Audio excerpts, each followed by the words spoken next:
मैं हूं मनीष वर्मा और आपका स्वागत है हमारे चैनल लर्न ऑफ टेक्नो पर। डियर फ्रेंड, आज ये हमारा थ्योरी का सेशन है जिसमें हम वेल्डिंग के बारे में पढ़ रहे हैं। इससे पहले वो हमारी 10 से 12 क्लास हैं वो हो चुकी है। पहले का वीडियो अगर आपने नहीं देखा है तो डिस्क्रिप्शन में आपको लिंक मिल जाएगा, वहाँ से आप इससे पहले का वीडियो को देख सकते हैं। ठीक है, चलिए आज की क्लास को आगे शुरू करते हैं। तो नेक्स्ट है हमारा वेल्डिंग रेक्टिफायर क्या है, एसी या डीसी वेल्डिंग रेक्टिफायर से आप क्या समझते हैं और इसके काम करने का सिद्धांत क्या है, क्या पर्पज है इसका। तो वेल्डिंग रेक्टिफायर क्या चीज़ होती है? वेल्डिंग रेक्टिफायर एक महत्वपूर्ण वेल्डिंग मशीन है जो एसी मेन सप्लाई को डीसी वेल्डिंग सप्लाई में बदलता है। क्या है वेल्डिंग रेक्टिफायर, क्या चीज़ होता है? एसी मेन सप्लाई को डीसी वेल्डिंग सप्लाई में कन्वर्ट करता है। यह मुख्य रूप से एक वेल्डिंग ट्रांसफार्मर होता है। वेल्डिंग रेक्टिफायर क्या होता है? एक वेल्डिंग ट्रांसफार्मर होता है जिसमें रेक्टिफाइंग यूनिट लगा होता है। यह रेक्टिफाइंग यूनिट एसी सप्लाई को डीसी में बदलता है। रेक्टिफाइंग यूनिट का क्या कार्य रहता है? इसमें जो एसी सप्लाई होती है, एसी जो करंट हम उसमें देते हैं उसको डीसी वेल्डिंग सप्लाई में यानी डीसी वेल्डिंग करंट में उसको क्या कर देता है? ट्रांसफ़र कर देता है। वेल्डिंग रेक्टिफायर हमारा क्या होता है? एक वेल्डिंग ट्रांसफार्मर होता है जो हमारा वेल्डिंग रेक्टिफायर जिसे हम बोलते हैं। ठीक है, आगे इसमें दिया है एसी या डीसी वेल्डिंग रेक्टिफायर क्या चीज़ है। तो इस प्रकार की मशीन है वो एसी या डीसी को वेल्डिंग सेट कहते हैं। इस प्रकार की मशीन को क्या एसी वेल्डिंग या फिर डीसी वेल्डिंग सेट कहते हैं।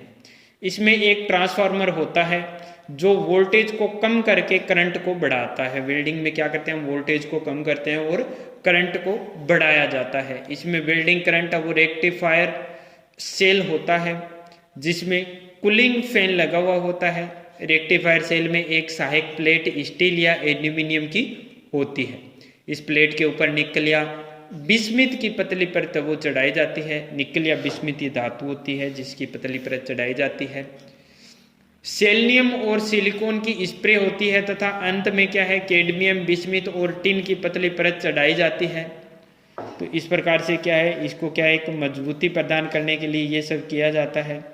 सहायक प्लेट के आगे इसमें क्या दिया हुआ है?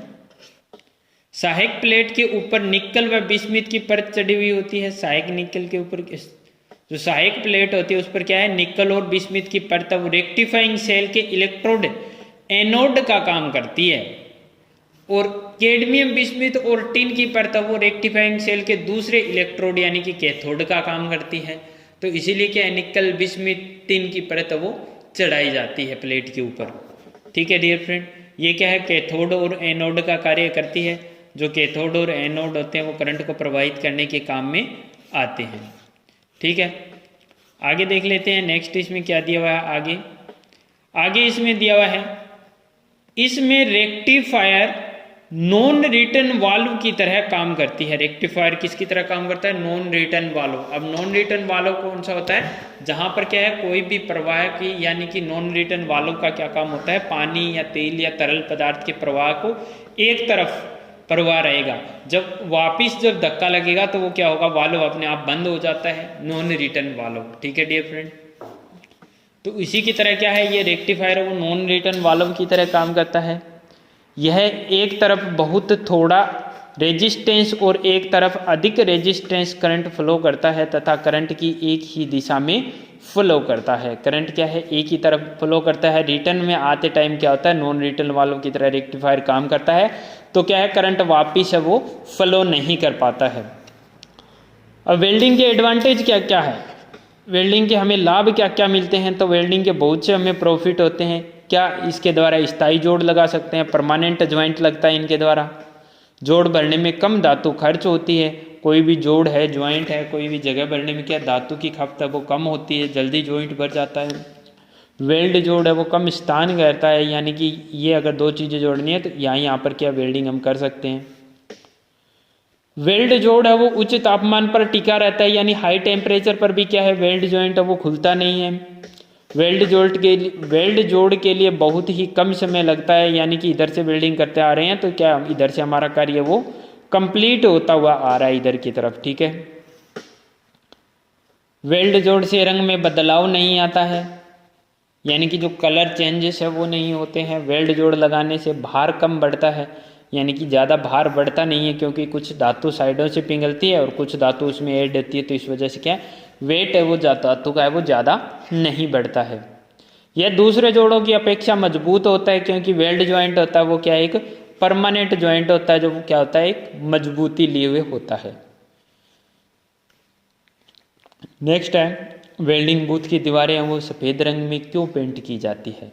वेल्डिंग बूथ की दीवारें वो सफ़ेद रंग में पेंट क्यों नहीं की जाती है, क्या बोला इसने, क्यों नहीं की जाती है। काले रंग में पेंट की हुई होती है वेल्डिंग की दीवारें, क्योंकि सफ़ेद रंग वेल्डिंग लाइट को उसी प्रकार वापस भेज देता है, इसलिए वेल्डिंग बूथ की दीवारें काले या नीले रंग में पेंट की जाती है, जो वेल्डिंग लाइट को परावर्तित कर देती है। यानी कि काला रंग होता है वो क्या करता है, कोई भी लाइट है प्रकाश है उसमें उसको क्या अपने अंदर अवशोषित कर लेता है, उसको रिटर्न वापस वैसे की वैसी नहीं भेजता है। जबकि सफ़ेद रंग होता है वो क्या करता है लाइट को क्या है उसी प्रकार से वापस भेज देता है, जिससे क्या है उजाला वहाँ पर क्या लाइट अगर कम लाइट होगी तो भी वो ज़्यादा दिखाई देने लगती है। नेक्स्ट है इसमें मेटल आर्क वेल्डिंग के 4 सामान्य खतरे बताओ। किसके, मेटल आर्क वेल्डिंग के। तो मेटल आर्क वेल्डिंग के 4 खतरे कौन से हैजार्ड कौन से हैं। बिजली का करंट लगना, इलेक्ट्रिक शॉक, धुआं व जहरीली गैस, स्मोक एंड फ्यूम्स, और क्या है हीट रेडिएशन, ठीक है। चिपिंग कण, चिपिंग के प्रैक्टिकल्स, चिपिंग के कण वगैरह जो इधर उधर बिखर जाते हैं, तो उससे क्या है हमें चिपिंग के कण है वो कहीं भी हमारे बॉडी में चुभ सकते हैं, जिससे क्या हमें नुकसान पहुंचा सकते हैं वो हमारी बॉडी को, ठीक है। आगे इसमें क्या दिया हुआ है, एक वेल्डर के कपड़ों में तेल या ग्रीस क्यों नहीं लगे होने चाहिए। क्या बोला इसने, एक वेल्डर के कपड़ों में तेल या ग्रीस क्यों नहीं लगे होने चाहिए। क्योंकि एक वेल्डर के कपड़े में तेल या ग्रीस आदि नहीं लगे होने चाहिए, क्योंकि इसमें वेल्डिंग करते समय क्या है आग लग सकती है। क्योंकि वेल्डिंग करते समय क्या होता है वहाँ का एरिया का जो टेम्परेचर होता है वो बढ़ जाता है, ठीक है। और कहीं भी ताप ईंधन और उस ऑक्सीजन मिलने से क्या होती है आग लग जाती है, ठीक है। ताप ईंधन और ऑक्सीजन से क्या लग जाती है आग लग जाती है। तो इस चीज़ों से हमें क्या है बचाना चाहिए। तो जो वेल्डर के जो कपड़े होते हैं उनको तेल या ग्रीस उन पर नहीं लगा होना चाहिए, जिससे क्या वो जल्दी से आग ना पकड़ सके। बिजली का करंट ना लगे इसके लिए हमें क्या करना चाहिए। बिजली का हमें झटका ना लगे, करंट ना लगे, इसके लिए हमें क्या करना चाहिए, क्या क्या सेफ्टी प्रिकॉशंस हमें यूज करने चाहिए जिससे क्या हम करंट लगने से बच सकें। तो इसमें क्या दिया है, फर्स्ट है कभी भी नंगी तारों को न छुएं, उनको टच नहीं करना चाहिए। पैरों में रबड़ के जूते पहनने चाहिए, रबर के जूते हैं वो हमें पैरों में पहने होने चाहिए, जिससे क्या है अर्थिंग नहीं होगी हमारी। कभी भी गीले स्थान पर वेल्डिंग वो नहीं करनी चाहिए, गीले स्थान पर वेल्डिंग करेंगे तो वहाँ पर क्या होगी अर्थिंग होने की संभावना रहती है, जिससे हमें करंट लग सकता है। हाथों में दस्ताने पहनने चाहिए, लेदर ग्लव्स हमें पहनने चाहिए हाथों में। गीले कपड़े से वेल्डिंग मशीनें कभी साफ न करें। क्या बोला है, गीले कपड़े से वेल्डिंग मशीन अगर हम साफ करेंगे तो भी क्या होगा कपड़े के अंदर से हम क्या है करंट प्रभावित हो सकता है, क्योंकि वो गीला कपड़ा होता है इसीलिए। तो ऐसे कार्य हमें नहीं करना चाहिए। इन सब चीज़ों से क्या हम सेफ्टी यूज करके इन सब चीज़ों को ध्यान में रख के करंट लगने से क्या अपने आप को बचा सकते हैं। नेक्स्ट है पोलैरिटी से आप क्या समझते हैं और इसके प्रकार कौन से हैं। तो पोलैरिटी क्या चीज़ होती है, पोलैरिटी का अर्थ है विद्युत सर्किट में करंट का प्रवाह की दिशा। क्या विद्युत सर्किट में करंट के प्रवाह की दिशा क्या होती है, पोलैरिटी होती है। और पोलैरिटी का चुनाव केवल डीसी वेल्डिंग सेटों में ही किया जाता है, क्योंकि एसी वेल्डिंग में तो क्या होता है हर एक सेकंड में 50 से 60 बार क्या है नेगेटिव पॉजिटिव पॉजिटिव नेगेटिव ये क्या होते हैं कैथोड एनोड चेंज होते रहते हैं। यह इलेक्ट्रोड व जॉब में पॉजिटिव या नेगेटिव होने का संकेत करती है, ठीक है। लेकिन जो डीसी वेल्डिंग होती है वो क्या होती है लगातार बहती रहती है, उसमें किसी प्रकार का आदान प्रदान या चेंजेस नहीं होते रहते हैं। पारंपरिक थ्योरी के अनुसार डीसी करंट है वो पॉजिटिव टर्मिनल से नेगेटिव टर्मिनल की तरफ चलता है, जबकि इलेक्ट्रॉनिक थ्योरी के अनुसार नेगेटिव टर्मिनल से पॉजिटिव टर्मिनल की तरफ में फ्लो करता है, ठीक है। पारंपरिक यानी कि जो हमारी थ्योरी है उसके अनुसार किस प्रकार से करता है, पॉजिटिव टर्मिनल से नेगेटिव की ओर जाता है, लेकिन इलेक्ट्रिक थ्योरी अगर हम देखते हैं तो नेगेटिव टर्मिनल से पॉजिटिव टर्मिनल तक जाता है। आगे इसमें क्या दिया हुआ है, इलेक्ट्रोड का प्रवाह है वो हमेशा क्या होता है, नेगेटिव टर्मिनल से पॉजिटिव टर्मिनल की तरफ चलता रहता है। एसी में पोलैरिटी का प्रयोग नहीं किया जाता है क्योंकि ऊर्जा स्रोत में यह अपने पोल स्वतंत्रता पूर्वक बदल लेता है। क्या बोल रहा है ये कि पोलैरिटी का प्रयोग वो नहीं करना चाहिए किसमें, एसी वेल्डिंग में, क्योंकि ऊर्जा स्रोत में यह पोल वो बिल्कुल स्वतंत्रता पूर्वक क्या है, चेंज कर लेता है। नेक्स्ट है पोलैरिटी है वो कौन सी होती है, दो प्रकार की होती है, स्ट्रेट पोलैरिटी और रिवर्स पोलैरिटी। कौन सी होती है, एक स्ट्रेट होती है और एक रिवर्स पोलैरिटी होती है। अब स्ट्रेट पोलैरिटी कौन सी होती है, स्ट्रेट पोलैरिटी में क्या होता है, इस प्रकार की पोलैरिटी में इलेक्ट्रोड नेगेटिव टर्मिनल से जोब पॉजिटिव टर्मिनल से जुड़ी हुई होती है। इसमें 34% ताप है वो इलेक्ट्रोड पर और 66% है वो जोब पर केंद्रित होता है। इसका प्रयोग है वो मोटी प्लेटों को वेल्ड करने के लिए करते हैं ताकि ये दोनों एक साथ पिघल सके। ठीक है, क्या मोटी प्लेटों को वेल्डिंग करने के लिए किया जाता है। तो कौन सी स्ट्रेट पोलैरिटी का यूज हम किसके लिए करते हैं, मोटी प्लेटों के लिए, और रिवर्स पोलैरिटी का यूज हम पतली प्लेटों की वेल्डिंग के लिए करते हैं। ठीक है, आगे देख लेते हैं, आगे इसमें क्या दिया हुआ है, आगे इसमें दिया हुआ है रिवर्स पोलैरिटी।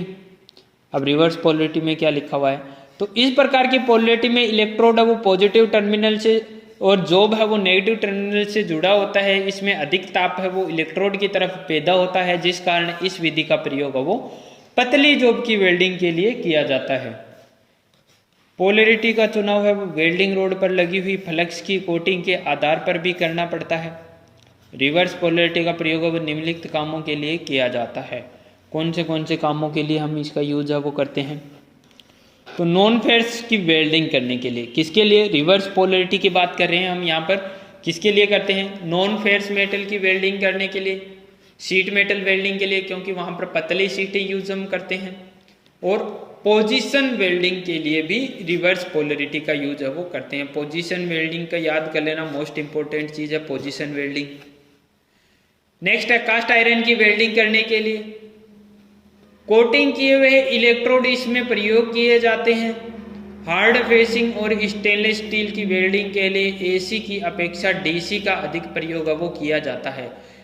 क्या बोला है इसने, हार्ड फेसिंग और स्टेनलेस स्टील की वेल्डिंग के लिए एसी वेल्डिंग की अपेक्षा डीसी वेल्डिंग का अधिक उपयोग वो किया जाता है। पोलैरिटी का चुनाव है वो इलेक्ट्रोड के अनुसार वो किया जाता है।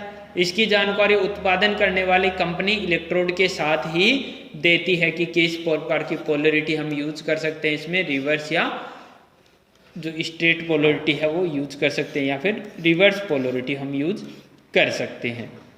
ठीक है डियर फ्रेंड, तो आज की वीडियो में बस इतना ही। वीडियो अगर आपको अच्छा लगता है तो ज़्यादा से ज़्यादा आप इसे शेयर कर दीजिए। चैनल सब्सक्राइब नहीं किया है तो सब्सक्राइब कर लीजिए। हर शाम 6 बजे और हर शाम 8 बजे आपको मिलता है एक नया क्वेश्चन और एक नया वीडियो देखने के लिए। ठीक है dear friend, wish you all the best.